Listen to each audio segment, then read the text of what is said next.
আজ শচীনন্দন গৌরাঙ্গ মহাপ্রভু গৌর সুন্দর আজকে পুরাভাবে বিভাবিত হয়ে মধুময় শ্রীধাম বৃন্দাবন দর্শন করছেন।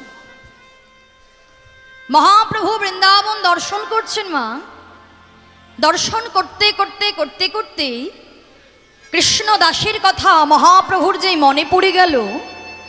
কৃষ্ণদাসের কাছে গিয়ে কৃষ্ণদাসকে সঙ্গে লয়ে মহাপ্রভু আজকে শ্রীধাম বৃন্দাবন দর্শন করতে করতে কোথায় উপনীত হলো না, সেই কালীদহের তীরপরে। যে কালীদহের তীরপরে এসেছে কৃষ্ণদাস চিৎকার করে বলে উঠলেন, ও হে গৌর, ও গৌর, একবার চেয়ে দেখো প্রভু, একবার চেয়ে দেখো এ আমরা কোথায় উপনীত হলাম। কোথায় কৃষ্ণদাস? কেন তুমি চিনতে পারছো না? এটা তো সেই কালীদহ। তোমার কি সেই লীলার কথা মনে নেই প্রভু? এখানেই তো মহাবিশ্বধর কালীয়নাগ বাস করত, আর এইখানেই ব্রজেন্দ্র নন্দন শ্রীকৃষ্ণ কালীয়নাগকে কৃতার্থ করেছিল। তোমার কি মনে নেই প্রভু? এই তো চেয়ে দেখো না, এই হলো সেই কালীয়দহ। আর যেখান থেকে যে বৃক্ষ হতে কৃষ্ণ কালীদহের বিশ্বজলে ঝাঁপে দিয়ে পড়েছিল, অর্থাৎ কদম্ব বৃক্ষ, সেই বৃক্ষটাও তো এই তো এই তো এই তো সেই কদম্ব বৃক্ষ। চেয়ে দেখো প্রভু, চেয়ে দেখো। তাহলে সেই শচীনন্দন গৌরাঙ্গ মহাপ্রভুকে পুরব লীলার কথা স্মরণ করায় দিচ্ছেন কৃষ্ণদাস।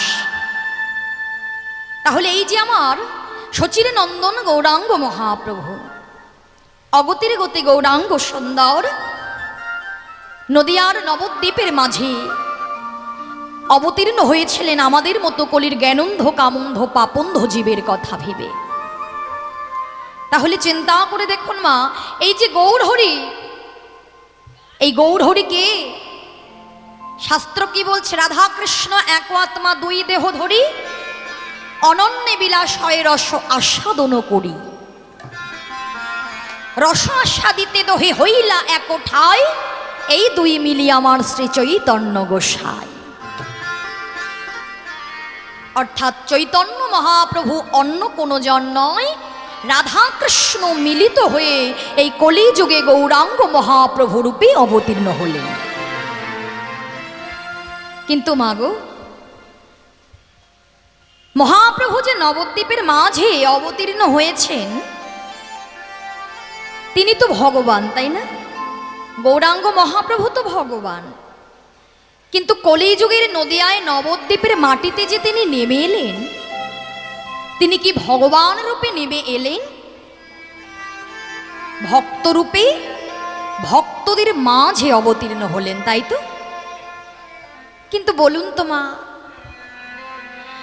অন্যান্য যুগের মতো এই যুগটা নয়, সত্য ত্রেতা দাপর যুগেও ভগবান নেমেছিলেন, আর এই কলিযুগেও মহাপ্রভু নেমে এলেন।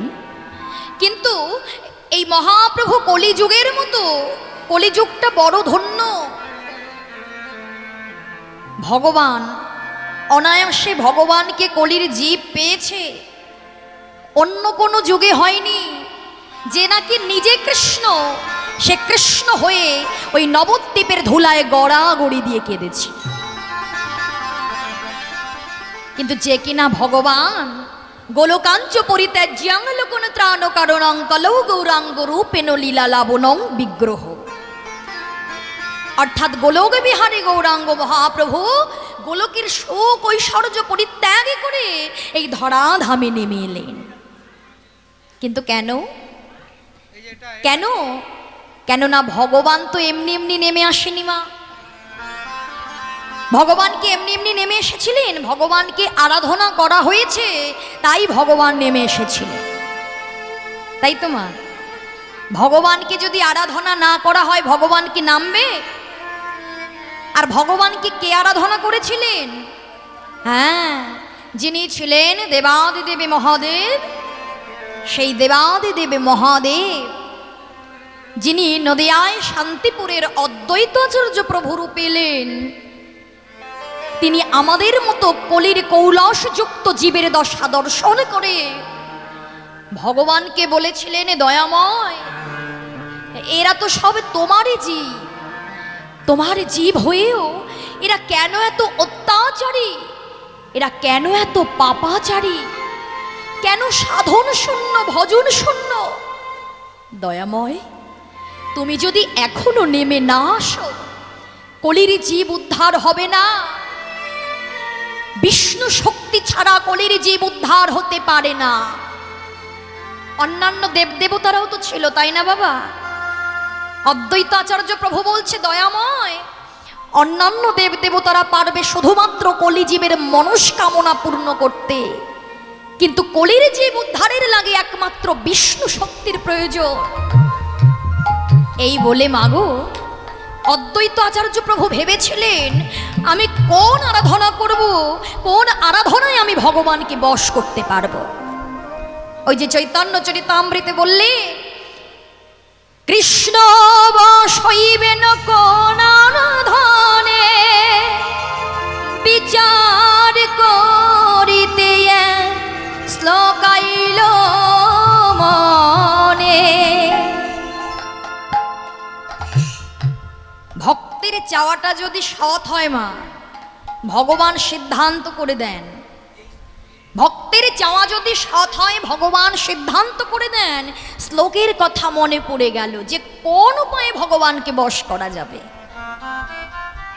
কেননা শাস্ত্রে আছে মা, ভগবানকে ডাকতে গেলে বেশি কিছু নয়, শুধু তুলসী দলমাত্রে ন জল স্বা চুলুকে নোবা বিক্রীনিতে সমাত্মানাং ভক্তিভ্যা ভক্ত বাৎসল্যা। যদি কোনো ভক্ত শুধু এক গণ্ডুষ গঙ্গা জল আর একটি মাত্র তুলসী পাতা লই শ্রী গোবিন্দায় নিবেদয়, আমি বলি যদি কোনো ভক্ত ভগবানের চরণে নিত্য নিবেদন করতে পারে, শ্লোকে বললেন ভগবান বিক্রীনিতে সমাত্মানা, সম্পূর্ণভাবে ভগবান ভক্তের কাছে বিক্রি হয়ে যায়, ঋণী হয়ে যায়, যে সেই জন্মের মতো ভগবান সেই ভক্তির দাস হয়ে যায়। আর অদ্বৈত আচার্য প্রভু এই আরাধনাতে গঙ্গা জলে গঙ্গা পুজো, অর্থাৎ গঙ্গার তীরে গিয়ে আসন গ্রহণ করে ইষ্ট নাম জপ করতে করতে ওই এক গণ্ডুষ গঙ্গা জল আর একটা তুলসী পাতা দিয়েই ভগবানের চরণে নিত্য নিবেদন করে আরাধনা করেছিলেন। আর বলেছিলেন, প্রভু গো, ও প্রভু, তুমি যদি আমার কথা শুনতে পাও, যদি এই ভক্তের প্রার্থনা অনুমোদন করে থাকো, তাহলে তোমাকে জানাই, তুমি যেন কলিযুগে আর ভগবান রূপে এসো না গো, তুমি যেন কলিযুগে ভক্ত রূপে এসো। কেননা ভক্ত হয়ে যদি না আসো, তোমাকে ভক্তের আচরণ বুঝতে গেলে, ভক্তের মনের ভাব বুঝতে গেলে ভক্ত হয়ে ভক্তের সঙ্গে মিশতে হবে, তাই না মা? এক ভক্ত যদি আর এক ভক্তের সঙ্গে না মিশে, তার মনের ভাব কিন্তু বোঝা যাবে না। তাই তোমাকে কলির জীবকে বুঝতে গেলে তোমাকেও ভক্ত হয়ে নামতে হবে। তুমি তো নিজেই কৃষ্ণ, তুমি কৃষ্ণ হয়েই জগৎকে কৃষ্ণ বলা শেখাও। এর জন্যই তো চৈতন্য মহাপ্রভু আর থাকতে পারলেন না, ধরাধামে অবতীর্ণ হলেন আর সঙ্গে নিয়ে এলেন সুধা মাখা হরিনাম, রাধা প্রেম মাধুরী, যা কোনো যুগে কোনো দেবতা আমাদেরকে দান করতে পারেনি, তাই না মা? এই রাধা প্রেম মাধুরী, দাপুরের সেই লীলা, গোলকের গোপন সম্পদ, মহাপ্রভু যদি কৃপা করে না আসতেন, যদি কলির জীবকে না জানাতেন, আমাদের মতো কলির জীব কিন্তু কিছুই জানতে পারত না। মহাপ্রভু কত করুণাময়, চিন্তা করে দেখেছেন মা অন্যান্য যুগের কথা? অন্যান্য যুগে ভগবানকে পাওয়ার জন্য কত সাধনা করতে হতো, কত ভজনা করতে হতো, তাই না? অন্যান্য যুগে ভগবানকে পেতে গেলে কঠোর তপস্যা, যাগ যজ্ঞ, পূজা অর্চনা দ্বারা ভগবানকে পাওয়া যেত। কিন্তু মহাপ্রভু দেখলেন আমার এই কলির জীব পারবে না ঘন্টার পর ঘন্টা পূজা অর্চনা করতে, আমার কলির জীব পারবে না এত যাগ যজ্ঞ ধ্যান তপস্যা করতে। তাই তো চিন্তা করে দেখুন মা, অনায়াসে আমরা যাতে গৌর গোবিন্দের চরণে লাভ করতে পারি, এর জন্যই ভগবান নিয়ে এলেন সুধা মাখা হরিনাম, যা নাকি বদন ভরে বললে, নাম সেবা দিলে অনায়াসে কলির কৌলসযুক্ত জীব ভগবানের কৃপা পেতে পারবে। কিন্তু দেখুন মা, আমাদের মতো কলির জীব আমরা সকলেই জানি হরি নাম কৃষ্ণ নাম ছাড়া জীবের কোনো গতি নাই, তাই না? আমরা সকলেই জানি, কিন্তু মানি কজন? দিনান্তে যে একবার বদন ভরে প্রভুর দেওয়া সেই মহামন্ত্রটা জপ করব, তার সময় হয় না।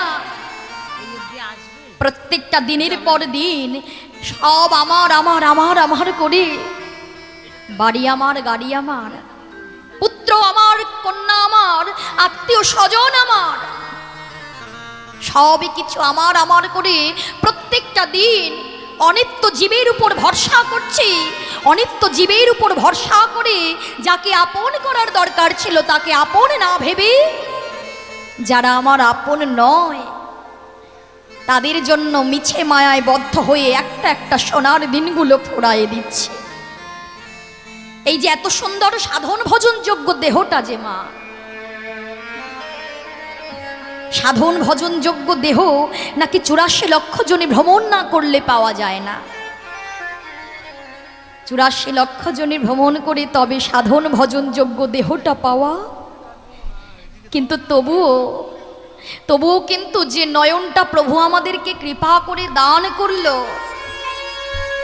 সেই নয়ন দিয়ে দুফোঁটা নয়ন বাড়ি বরিশন করে যে হা গৌর তোমার হলামে বলে আমরা দুটি বাহু তুলে দিনান্তে একবার ডাকবো,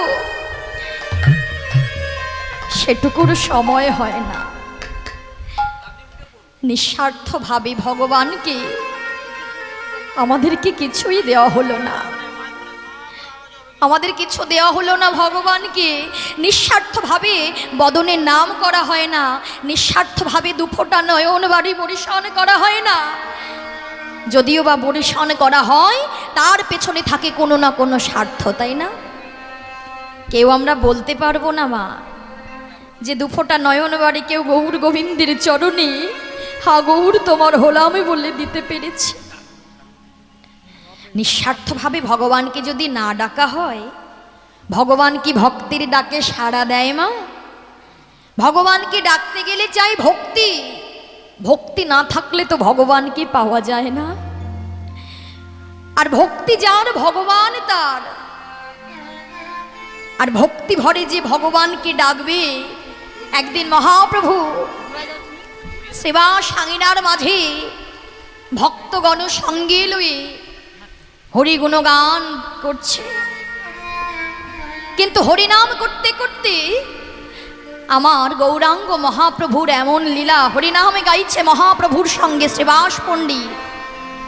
কিন্তু এদিকে শ্রীবাস পণ্ডিতের স্ত্রী মালিনী চিৎকার করে পাশের ঘর থেকে চিৎকার করে কেঁদে উঠলেন, স্বামী স্বামী স্বামী স্বামী বলে চিৎকার করে ডাকছে।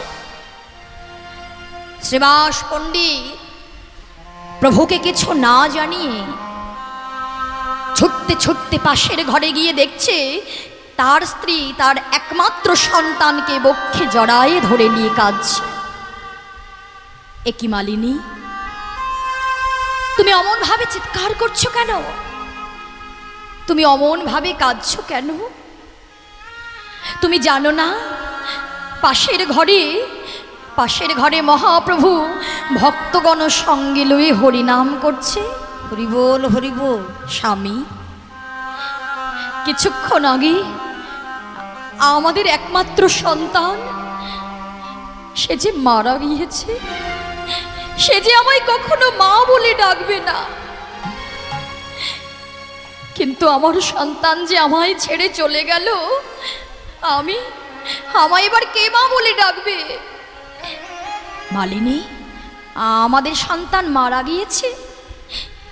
কিন্তু মালিনী, তুমি অমন ভাবে কেঁদো না গো, তুমি অমন ভাবে কেঁদো না। তুমি কান্না বন্ধ করো, চিৎকারটা বন্ধ করো। স্বামী, এ তোমার কেমন কথা? কোনো মা যদি সন্তানকে হারায়, সেই মা সন্তান হারানোর ব্যথা কি জিনিস বুঝতে পারি? আমার সন্তান যে নাকি আমায় ছেড়ে চলে গেল, আমি মা হয়ে কাঁদবো না? তোমার কি এতটুকু দুঃখ হয় না? তুমিও তো তার পিতা। শ্রীবাস পণ্ডিত বলছে, মালিনী, তোমায় কাঁদতে কেন নিষেধ করছি জানো? যখন আমাদের সন্তান চলে গিয়েছে, পাশের ঘরে মহাপ্রভু ভক্তগণ সঙ্গে লয়ে হরিনাম করছে। ও মালিনী, যে চলে গিয়েছে সে তো আর ফিরে আসবে না, আর যে চলে গিয়েছে মহাপ্রভুর হরিনাম শুনতে শুনতে চলে গিয়েছে। হরি বল, হরি বল। আর শাস্ত্র বলে, মৃত্যুকালে কেউ যদি গৌর গোবিন্দের কথা শ্রবণ করতে করতে প্রাণ পাখিটা চলে যেতে পারে, তাকে পুনরায় মনুষ্যকুলে জন্ম নিয়ে তাকে আর ত্রিতাবি জ্বালা ভোগ করতে হয় না। মালিনী, ভবে যখন এসেছি, একদিন সবাইকেই চলে যেতে হবে, কিন্তু জানি না কি কেমন ভাবে, কোন ভাবে আমরা তার কাছে চলে যাব। হরিনাম শুনতে শুনতে যেতে পারবো কিনা তাও জানি না, কিন্তু আমার সন্তান চলে গেল মহাপ্রভুর নাম শ্রবণ করতে করতে। এতে তো আনন্দ হবারই কথা, বলো মালিনী? যে চলে গিয়েছে সে তো আর ফিরে আসবে না, কিন্তু তোমার কারণে যদি আমার প্রভুর হরিনামে ব্যাঘাত ঘটে, আমি সইতে পারবো না মালিনী। এই জগতে আমি সবই কিছু সইতে পারি, কিন্তু আমার মহাপ্রভু যদি কষ্ট পায়, সেই যন্ত্রণা আমি সইতে পারি না। কান্না বন্ধ করো, না হলে কিন্তু আমি বলে দিলাম, আমি কিন্তু আমার প্রাণটা মহাপ্রভুর যদি হরিনামে ব্যাঘাত ঘটে, গঙ্গার জলে প্রাণটা বিসর্জন করে আসব। এই বলেই স্ত্রীকে সান্ত্বনা দিয়ে মহাপ্রভুর সাথে গিয়ে বাহু তুলি বদন ভরে নাম গাইছে। বদন ভরে যখন নাম গাইছে মহাপ্রভুর সঙ্গে, হরে কৃষ্ণ হরে কৃষ্ণ কৃষ্ণ কৃষ্ণ হরে হরে, হরে রাম হরে রাম, রাম রাম হরে হরে। হরে কৃষ্ণ কৃষ্ণ কৃষ্ণ হরে হরে, হরে রাম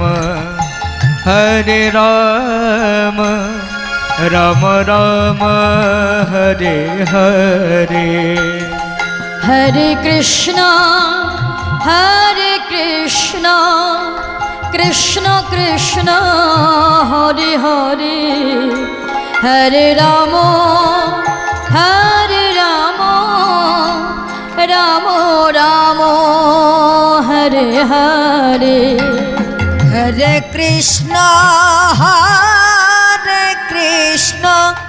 কৃষ্ণ কৃষ্ণ হরে হরে, হরে রাম রাম রাম হরে হরে। হরে কৃষ্ণ কৃষ্ণ কৃষ্ণ হরে হরে, হরে রাম রাম রাম হরে হরে। হরে কৃষ্ণ নিতাই গৌর হরি বল, হরি বল।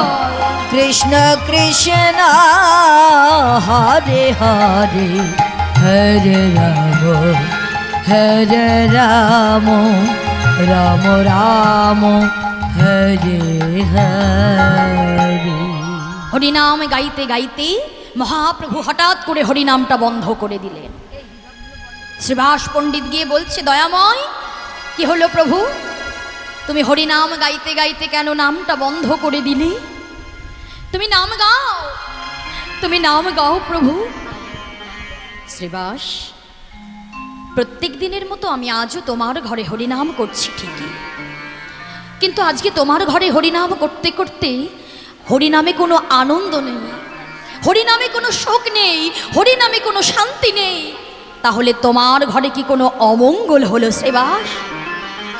না না না দয়াময়, আমার ঘরে কোনো অমঙ্গল হয়নি।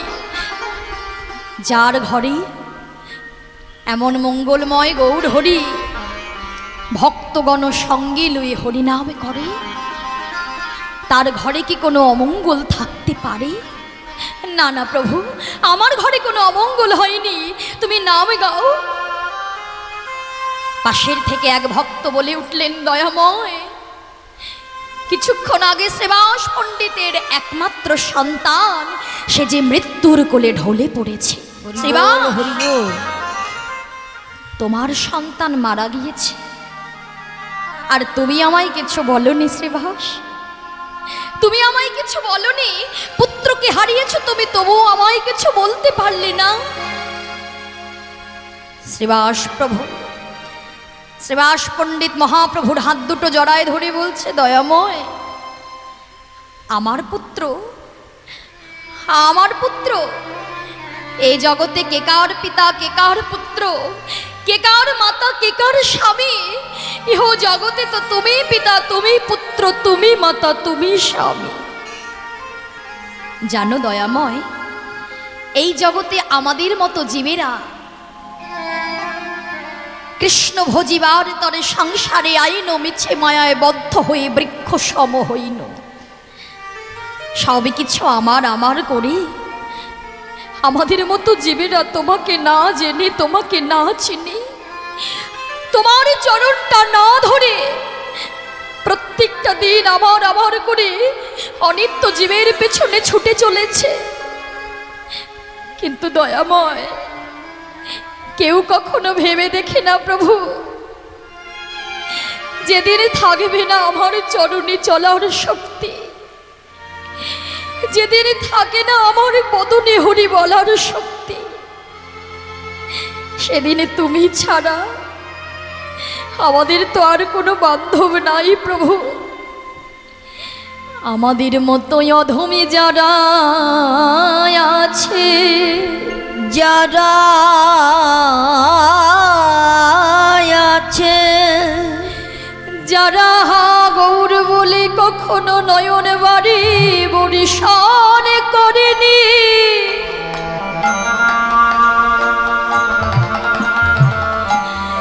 যারা গৌর বলে একবার দুটো বাহু তুলে তোমায় ডাকেনি,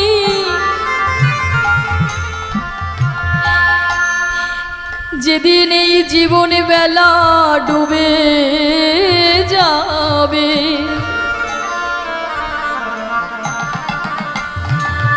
সেদিনে তোমার কাছে আমার মতোই অধমী জানায় রাখে, এই জগতে আমি কোনো কিছু চাই না প্রভু, শুধু কৃপা করে তোমার ওই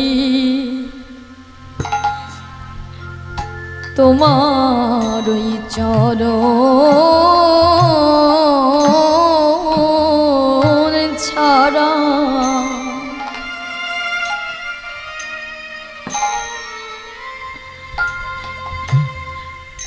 তোমার চরণ ছাড়া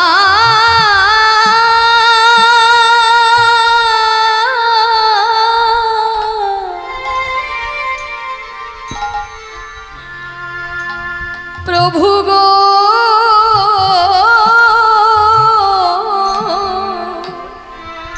হরি বল, হরি বল। আমায় করো নাহি প্রভু গো,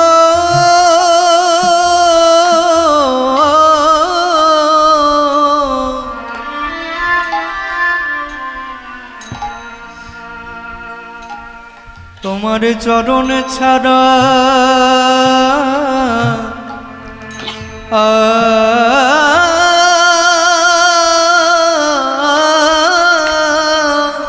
হরি বল হরি বল। আমায় করো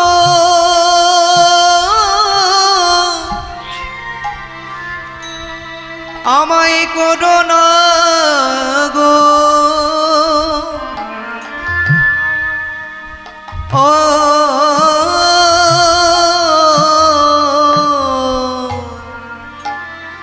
প্রভু গো তোমার ওই চরণে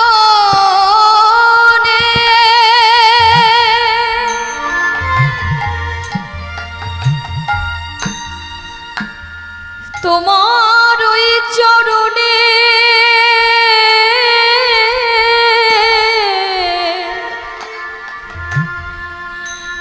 আমি সব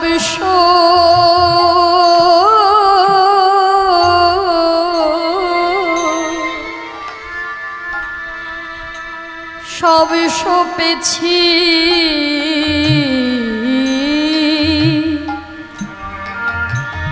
প্রভু আমার তোমার চরণ ছাড়া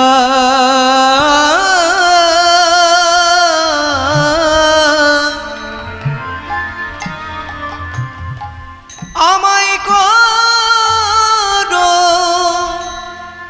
করো না গো শুধু এ জন্মে না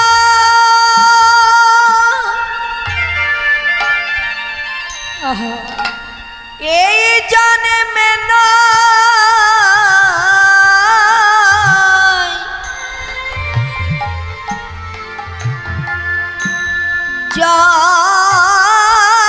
জন্মে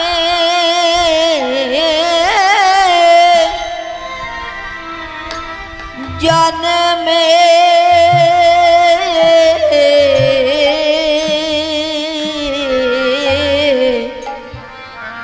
তোমার চরণ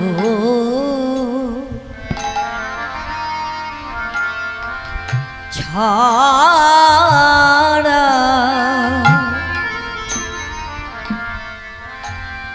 আমায় করো না হে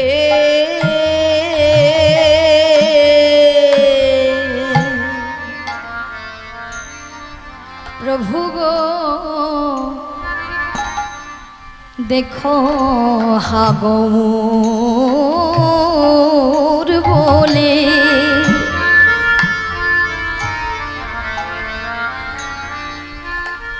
আমি যেন ডাকিতে পারি হরি বল হরি বল। শুধু অভাগা বলে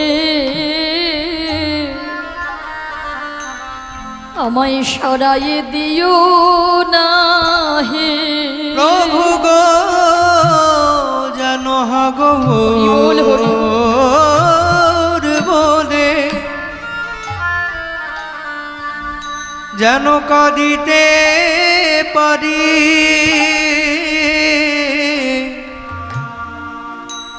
তোমার চরণ ছাড়াই আমায় করো না গো আমার আর কোনো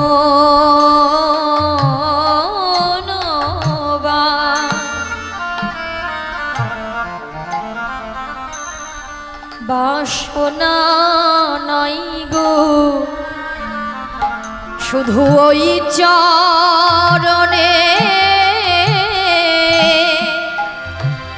একটু স্থান দিও প্রভু গো আমার আর কোনো বাসনা নাই গো তোমার ওই চরণে আমায় স্থান দিও তোমার চরণ ছাড়া আমায় করো তোমার ওই চরণে আমি জানাইয়ে রাখি সেই দিন ভাগা বলে সরাইয়ে দিও না গো। তোমার ওই চরণে আমি জানাইয়ে রাখি সেদিন ভাগা বলে সরাইয়ে দিও না প্রভু। তোমার ওই চরণে আমি জানাইয়ে রাখি প্রভু কৃপা করো বলে শুধু এ জন্মে নাই জন্মে জন্মে আগর কৃপা করো বলে শুধু এ জন্মে নাই জন্মে জন্মে যেন আকুল প্রাণে তোমায় যেন ডাকিতে পারি। একবার গৌরী কৃপা করো বলে শুধু এই জন্মে নয় ওগো জন্মে জন্মে তোমার চরণে ছাড়াই আমায় করো না গো। এ জন্মে নাই জন্মে জন্মে তোমার চরণে ছাড়াই আমায় করো না গো। শুধু এ জন্মে নাই জন্মে জন্মে তোমার চরণে ছাড়াই আমায় করো না গো। হা গৌর তোমার তাই হরি বল হরি জন্মে নাই জন্মে আগর তোমার হলাম বলে জন্মে নাই জন্মে তোমার চরণে ছাড়া করো না গো। জন্মে নাই জন্মে জন্মে চরণে ছাড়া করো না গো। তোমার ওই চরণে ছাড়া কর না গো।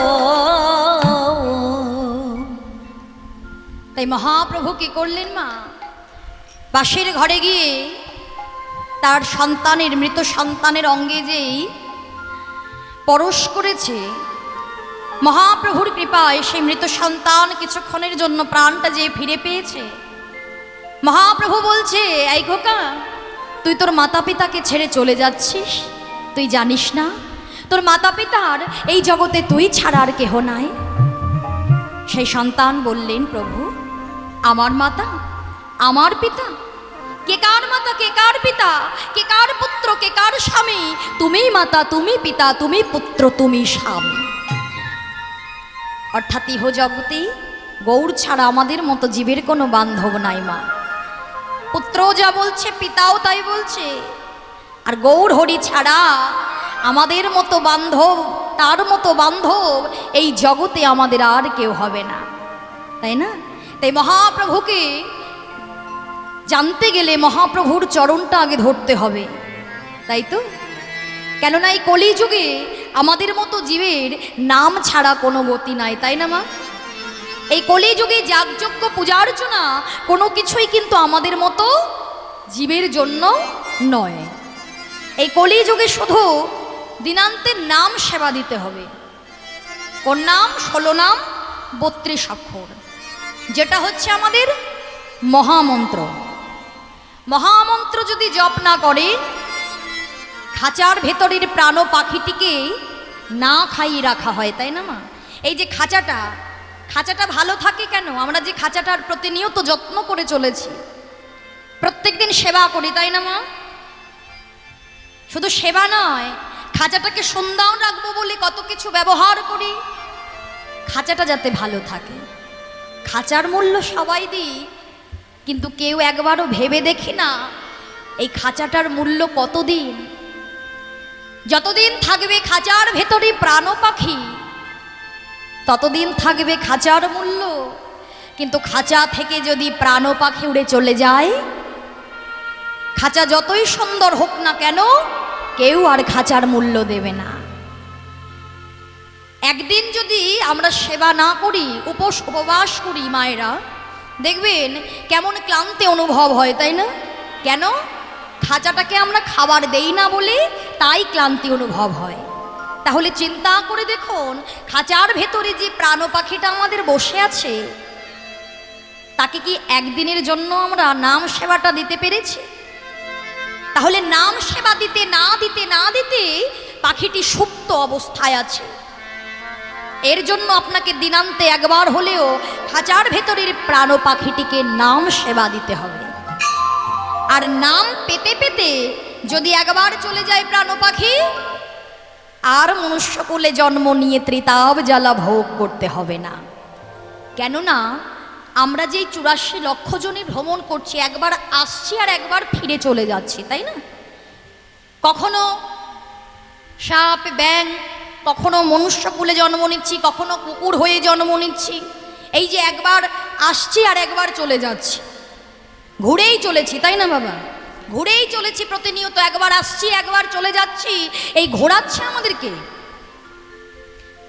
ঘোরাচ্ছে কি আমাদের? কিসের জন্য এমন ভাবে আসছি আর যাচ্ছি? আমাদের কর্ম আমাদেরকে ঘোরাচ্ছে, কর্ম আমাদেরকে ঘোরাচ্ছে। আর কর্মটা যেদিন আমরা ধর্মে পরিণত করতে পারবো, কর্মটা যেদিন আমরা ধর্মে পরিণত করতে পারবো, এই ঘোড়ার চাকাটা কিন্তু আপনা আপনি বন্ধ হয়ে যাবে। তাই মহাপ্রভুকে জানতে গেলে আত্মসমর্পণ করতে হবে, মহাপ্রভুর কাছে আত্মসমর্পণ করে তাকে ডাকতে হবে, তাই না মা?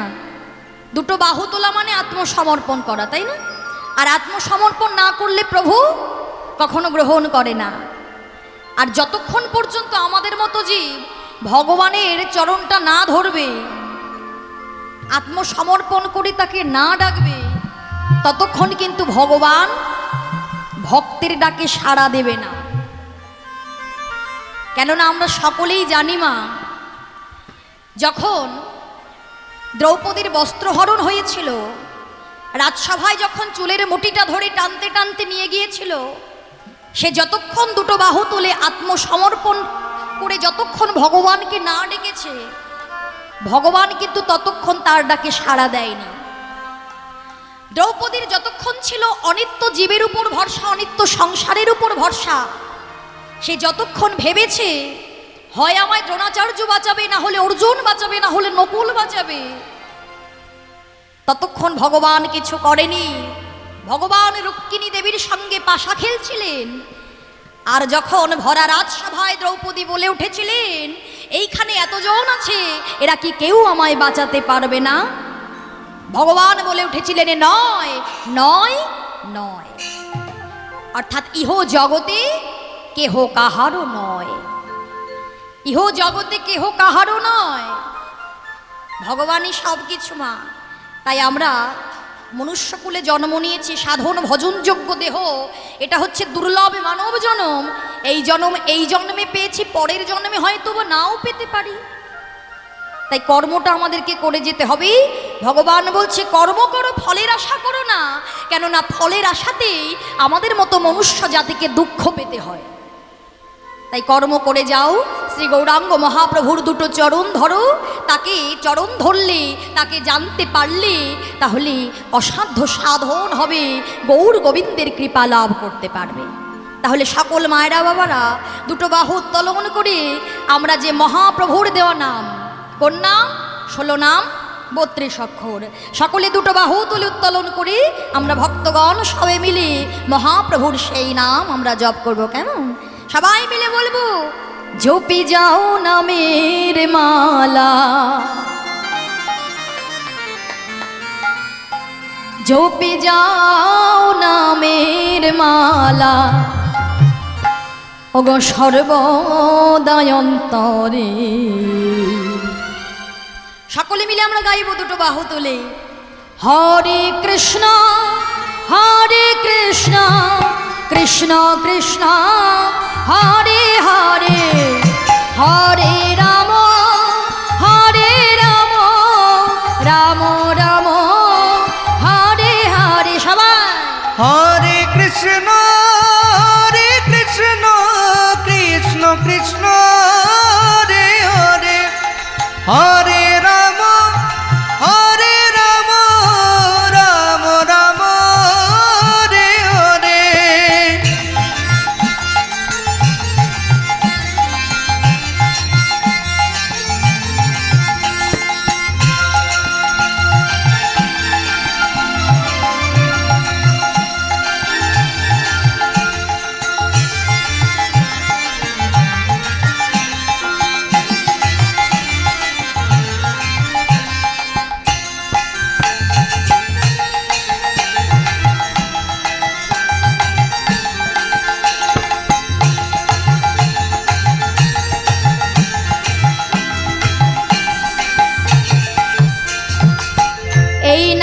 বা ভজে মনোরসনা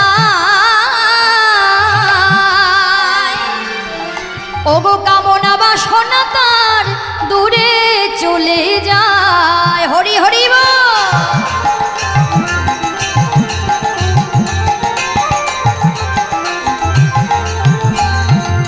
এই নাম যে বাবা যে মন রসনায়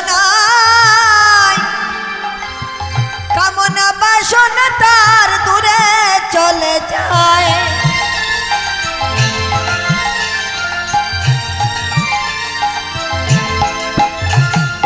ওগো নামের গুণে অন্ধ জনা দেখিতে সবে পারে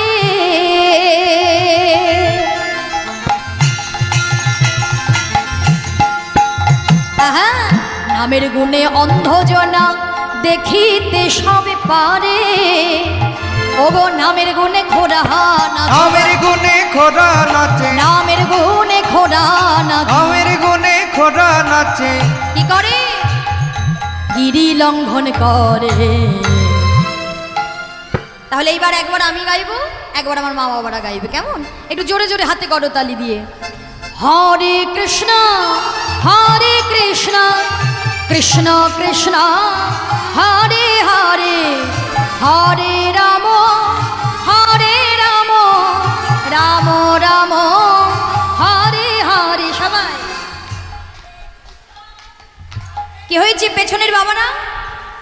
যাদের হাত আছে বদন আছে কৃষ্ণ কথা বলার মতো গান, কিন্তু যাদের নেই তাদের গাইতে হবে না। কেননা আমরা যদি হরি কথা কৃষ্ণ কথা না বলতে পারি, পশু পাখি অন্যান্য জীবেদের সঙ্গে আমাদের পার্থক্যটা থাকবে কি? তাই না? আমরা মনুষ্যকুলে জন্ম নিয়েছি, সাধন ভজনযোগ্য দেহ, আমরাই একমাত্র হরিবোল বলতে পারি, তাই না? যেটা অন্যান্য জীবেরা পারে না। তাই সাধন ভজনযোগ্য দেহ পেয়ে বদন ভরে নাম গাইতে হবে, হাতে করতালি দিতে হবে, একটু জোরে জোরে। হরে কৃষ্ণ কৃষ্ণ কৃষ্ণ হরে হরে হরে রাম রাম রাম হরে হরে।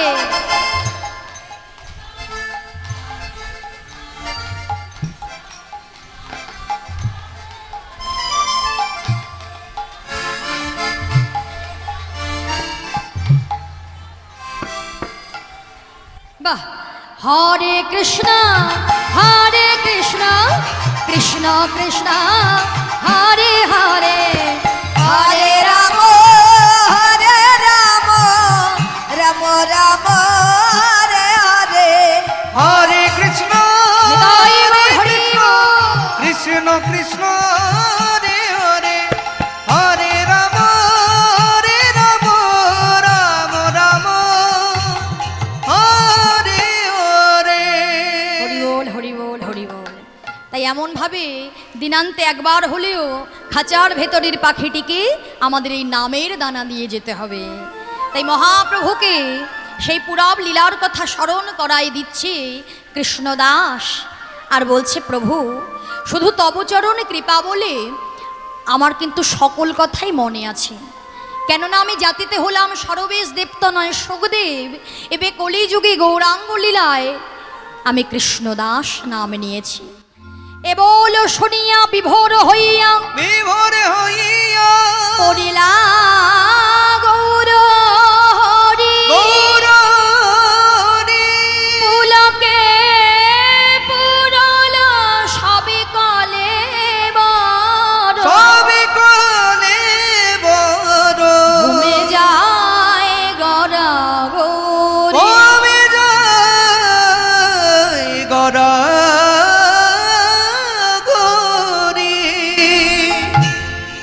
কৃষ্ণদাস যখন সেই পুরব লীলার কথা ধীরে ধীরে স্মরণ করায় দিতে লাগলেন মা, আর গৌরাঙ্গ মহাপ্রভু কৃষ্ণদাসের মুখে সেই পুরব লীলার কথা স্মরণ করে ধুলায় গড়াগড়ি দিয়ে কাঁদতে লাগলেন, ধুলায় গড়াগড়ি দিয়ে কাঁদতে লাগলেন। আর উঠে কৃষ্ণদাসকে জড়ায় ধরে বলছে, কৃষ্ণদাস তুমি তো আমাকে সেই পুরব লীলার কথা স্মরণ করাই দিলে, কালীয় দহ দেখিয়ে দিলে, কদম্ব বৃক্ষ দেখায় দিলে, কিন্তু যারা যারা কেঁদেছিল, আমার মাতা পিতা, আমার গৌব গোপীগণ, কোথায় কোথায় তারা? আমি তো তাদেরকে দেখতে পাচ্ছি না, তুমি আমায় বলে দাও। ওগো কাহা মোর মাতা, ওগো শ্রীদামাদি সখা, কাহা মোর গোপী